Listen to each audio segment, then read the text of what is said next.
নমস্কার বন্ধুরা, WBP motivation YouTube চ্যানেলে তোমাদের সবাইকে স্বাগত জানাচ্ছি। আজকে তোমাদেরকে ডাব্লিউবিপি কনস্টেবলের ফাইনাল মেরিট লিস্ট অর্থাৎ ফাইনাল রেজাল্ট বেরোতে দেরি হচ্ছে কেন সেটা নিয়ে আলোচনা করব।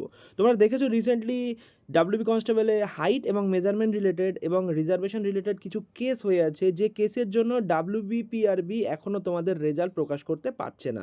প্রশ্ন হচ্ছে তোমাদের রেজাল্টটা ডাব্লিউবি কনস্টেবল যে রেজাল্ট সেই রেজাল্টটা ভোটের আগে বেরোবে কিনা। তো মূলত তোমরা জানো যে কেসের শুনানি যতক্ষণ না হবে তোমাদের রেজাল্ট বেরোনো পসিবল বলে মনে হচ্ছে না।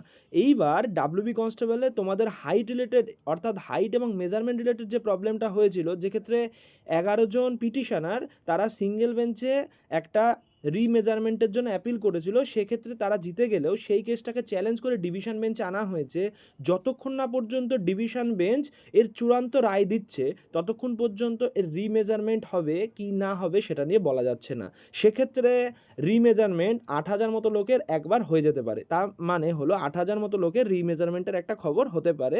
পাশাপাশি তোমাদের ডাব্লিউবি কনস্টেবলে রিজার্ভেশন রিলেটেড যে প্রবলেমগুলো মূলত তোমরা দেখেছো ইন্টারভিউয়ের সময় তোমাদের একটা প্রবলেম হয়েছিল যে কেউ ইডব্লিউএস ক্যাটাগরি শো করিয়ে দিয়েছিল। সেখানে ইডব্লিউএস ক্যাটাগরি পরবর্তীকালে ইডব্লিউএস ক্যাটাগরিতে এনলিস্টেড হওয়ার পরে শো করিয়ে দিয়েছে।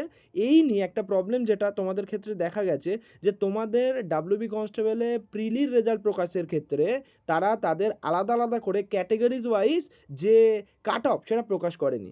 সেই ক্ষেত্রে সেই ক্যাটাগরি ওয়াইজ যে তোমাদের কাট অফ সেটা প্রকাশ করার কথা বলা হয়েছে। যতক্ষণ না সেই জিনিসটা হচ্ছে ততক্ষণ স্বচ্ছ যে একটা রিক্রুটমেন্ট সেটা ধরা যাচ্ছে না। সুতরাং সেই একটা এনলিস্টমেন্ট সেই একটা রেজাল্ট প্রকাশের কথা এখানে বলা হয়েছে যে ক্যাটেগরি ওয়াইজ কারা কতগুলো ভ্যাকেন্সিতে পাস করেছে, সেই একটা রেজাল্ট বেরোনোর কথার জন্যই তোমাদের 5ই মার্চ এবং 17ই মার্চ দুটো ডেট দেওয়া হয়েছে যে তোমাদের একটা শুনানি দেওয়া হবে হাইকোর্টে। এই যে দুটো কেস উঠেছে তোমাদেরকে আমি আগেও দেখিয়েছি যে হাইকোর্টে তোমাদের এই যে কেস দুটো যতক্ষণ না সলভ হচ্ছে ততক্ষণ তোমাদের রেজাল্ট দেওয়ার কোনো গল্প নেই।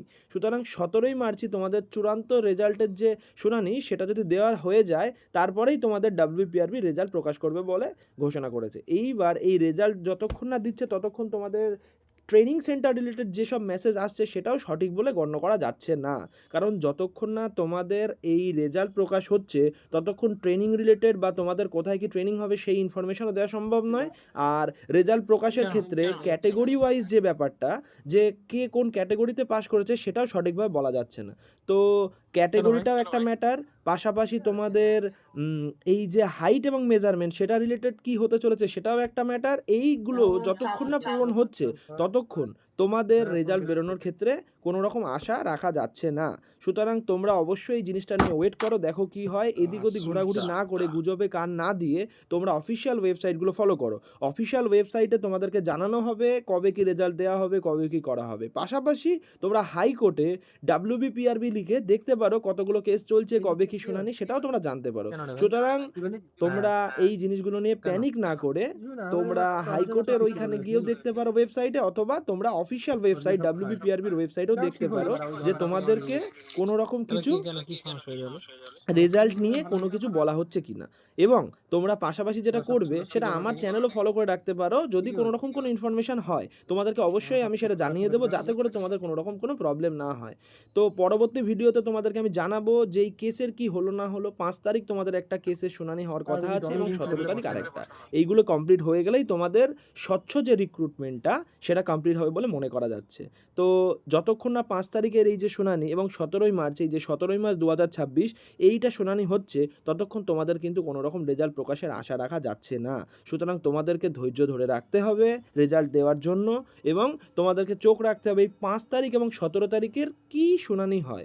এবার প্রবলেম হচ্ছে এই দিনগুলোতে তোমাদের এই যে কেস, এই কেস কত নম্বরে থাকে সেটাও ডিপেন্ড করছে। কারণ এই কেস 30 নম্বরের মধ্যে যদি থাকে তাহলে তাড়াতাড়ি সেটা সলভ হয়ে যাবে এবং আশা করা যায় ভোটের আগে তোমাদের রেজাল্টও বেরিয়ে যাবে এবং তোমাদের জয়েনিং হয়ে যাবে। সুতরাং বন্ধুরা আজকের ভিডিও এই পর্যন্তই, আবার দেখা হবে পরবর্তী কোনো ভিডিওতে।